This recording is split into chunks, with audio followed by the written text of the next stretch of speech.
A ver, cuando pensamos en Canadá, ¿qué es lo primero que se nos viene a la cabeza? Pues seguro que una imagen de tolerancia, de convivencia, casi una utopía moderna, ¿verdad? Pero, ¿qué pasa si rascamos un poquito esa superficie, ese barniz multicultural? Hoy vamos a analizar una tesis bastante provocadora, la de que Canadá podría ser, en realidad, una nación que ha hecho una apuesta muy arriesgada, cambiar su propia herencia histórica por una ideología de Estado. Y esa es, en el fondo, la gran pregunta que flota en el aire. ¿Estamos viendo el futuro de la sociedad abierta, un modelo a seguir? ¿O por el contrario, estamos ante un país que por querer acoger a todo el mundo ha acabado por diluir su propia esencia, por no ser nada en concreto? Es un debate de fondo, uno que nos obliga a pensar qué significa ser una nación hoy en día. Y aquí está, negro sobre blanco, la tesis central que vamos a explorar. Esta frase es potentísima porque resume una perspectiva muy crítica. Nos dice que la identidad canadiense de hoy no es algo que ha crecido de forma natural con el tiempo, sino que es una construcción política, un diseño hecho con una intención. Y claro, eso tiene consecuencias. Vamos a verlas. Oye, y antes de meternos de lleno en el análisis, una cosa. Si este tipo de debates os interesan, si os gusta darle vueltas a estas ideas, pues ya sabéis, un me gusta ayuda mucho, un comentario enriquece la conversación, compartirlo lo hace llegar a más gente y, por supuesto, activad las notificaciones para no perderos nada. Así hacemos que esto siga adelante. Venga, empecemos por el principio. Hablemos de ese paradigma canadiense, de ese famoso barniz de la tolerancia. Es la imagen que se proyecta al mundo, ¿no? Una sociedad pacífica, superordenada, donde parece que todo el mundo convive en paz. Pero para entender de verdad cómo se llegó hasta ahí, tenemos que viajar al pasado, a un momento de crisis profunda, casi existencial para el país. Y esa crisis de identidad tiene un nombre propio: Quebec. Es fascinante pensarlo. Es como el último latido latino en el corazón de Norteamérica.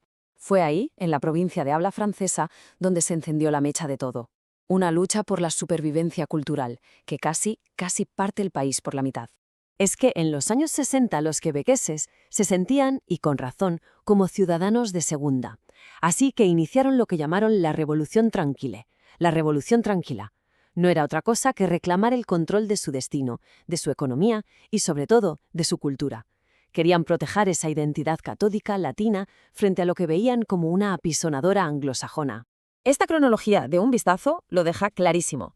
El despertar nacionalista de los 60 lleva a dos referéndums de independencia. Ojo, que en ambos Canadá se salvó por los pelos. La amenaza de ruptura era totalmente real. El Estado se vio acorralado y tuvo que hacer algo, reinventarse para no desaparecer. Y la solución que encontraron, bueno, cambió la historia del país para siempre. Y con esto llegamos al corazón de todo este análisis, al contraste brutal entre dos formas de entender una sociedad. Por un lado, el multiculturalismo que propone Canadá, y por otro, un concepto que nos toca muy de cerca, el mestizaje hispano. Ante el órdago de Quebec, la respuesta del Estado no fue cultural. Fue puramente política, una jugada de estrategia, de lo que se conoce como ingeniería social. Y el gran arquitecto de todo esto fue Pierre Trudeau, el primer ministro de entonces, y curiosamente, el padre del actual. Fue él quien en 1971 convirtió el multiculturalismo en la política oficial de Canadá. Fijaos bien en esta tabla, porque aquí está la clave de todo. El modelo canadiense es un mosaico. Cada cultura es un azulejo de un color, uno al lado del otro. Coexisten, sí, pero no se mezclan, no crean algo nuevo. Es una idea que se impone desde el Estado. El mestizaje hispano es justo lo contrario. Es un crisol, una olla donde todo se mezcla, se fusiona, y de ahí sale algo completamente distinto, nuevo, orgánico, una tradición que está viva, que no necesita que ningún gobierno la decrete. Es que es fundamental entender qué es la ingeniería social.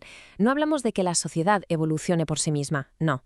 Hablamos de una manipulación consciente, deliberada, de las estructuras de un país para conseguir un objetivo político muy concreto. Y en este caso, el objetivo era desactivar la bomba del nacionalismo de Quebec, diluirlo hasta que perdiera fuerza.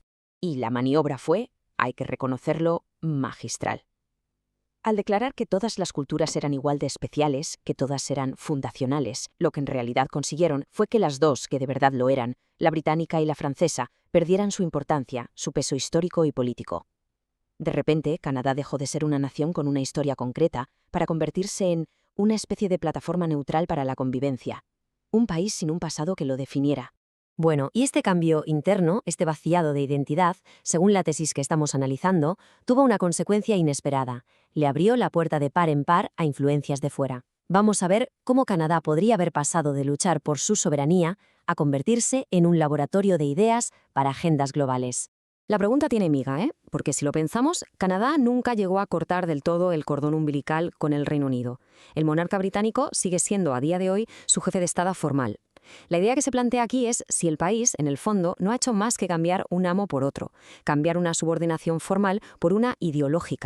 Este esquema lo explica de maravilla. Son 3 pasos. Primero, esa dependencia histórica de la corona británica. Luego, el paso clave. Se vacía el país por dentro, se le quita su identidad tradicional, con el multiculturalismo. Y claro, ese enorme vacío que se crea, alguien tiene que llenarlo. Y el paso 3 es que ese hueco lo llenan las nuevas agendas e ideologías globales. La conclusión de este argumento es, cuanto menos, demoledora. Una nación sin un ancla fuerte en su propia tradición, sin una cultura central que la vertebre, se convierte en el campo de pruebas perfecto. Es un lienzo en blanco ideal para ensayar políticas e ideas sociales nuevas, a menudo radicales, con muy poca resistencia interna. Y una vez probadas allí, se exportan al resto del mundo occidental. Y todo este recorrido nos trae a la reflexión final. Vale, muy interesante el caso de Canadá, pero ¿y a nosotros, al mundo hispano, qué nos dice todo esto? ¿Qué lecciones podemos sacar? ¿Nos sirve de algo vernos en este espejo? Pues las lecciones parecen bastante claras. La primera, que la prosperidad económica y tener una administración eficiente, aunque son importantes, no son suficientes para mantener vivo el espíritu de un pueblo. La segunda, que renunciar a las propias raíces, intentar borrarlas para ser más moderno, al final no te hace más fuerte, sino más débil. Y aquí viene el contraste. Mientras Canadá parece buscar su identidad en un catálogo de opciones gestionado por el gobierno, la gran fuerza de la hispanidad es justo la contraria. Un mestizaje real, una tradición que está viva y que se regenera desde dentro, no por decreto. Y esta frase final es que lo resume de una forma brutal. Es una provocación para que pensemos. Por un lado, un modelo que se basa en gestionar de forma eficiente la diversidad. Por otro, uno que se basa en la fusión caótica pero vital de las culturas. Sin duda, una idea que da para un debate mucho más largo. Yo soy Hispania Hecho y esto ha sido el Laboratorio Globalista.